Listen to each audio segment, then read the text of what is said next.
Welcome to Spoken English class by Rumen sir. আমি spoken ইংলিশে rule শেখাচ্ছিলাম। সেই rule number 6 এখনও কন্টিনিউ করছে। রুল নাম্বার 6 এরকম ছিল, যেমন আমি যদি বলি Ram plays football but Shyam doesn't.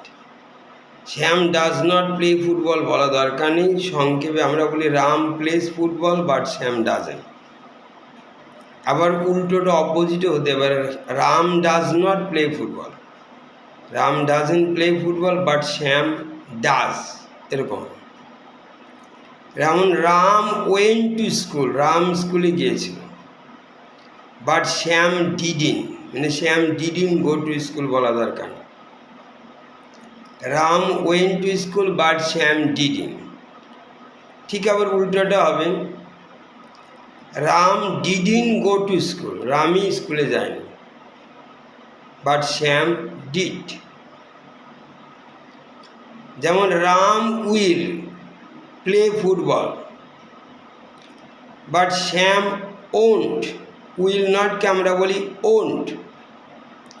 Ram football খেলবে কিন্তু শ্যাম খেলবে না। আবার উল্টোটা হতে পারে, রাম ওন্ট প্লে ফুটবল, রামই খেলবে না, বাট শ্যাম উইল, শ্যাম খেলবে। এইরকম যদি বলি Ram is going to school, Ram স্কুলে যাচ্ছে, বাট শ্যাম ইজন্ট, শ্যাম যাচ্ছে না। আবার উল্টোটা হতে পারে, Ram is not going to school, Ram isn't going to school, but Shyam is, Shyam যাচ্ছে। তো ওই রকম Ram was, Ram was doing the work, Ram কাজটা করছিল, বাট শ্যাম ওয়াজেন্ট। আবার Ram wasn't doing the work but Shyam ওয়াজ।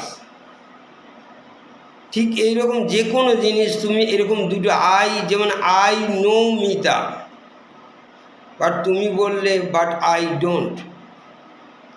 আমি বললাম আই ডোন্ট নো মিতা, তুমি বললে বাট আই ডু। এরকম আমরা এইরকম কম্পেয়ার করা যায়, যে কোনো জিনিস তুমি একজন যেটা বলবে তুমি অন্যটা বলতে পারো। তুমি যে কোনো ক্ষেত্রে তুমি যদি বলো ওরকম যে I will not do this work, তোমার বন্ধু বলবে but I will. I cannot go there, তুমি বলে বাট আই ক্যান। এরকম আমরা উল্টো করে অপোজিট দিয়ে বলা যায় যে কোনো জিনিস। Anyway, thank you.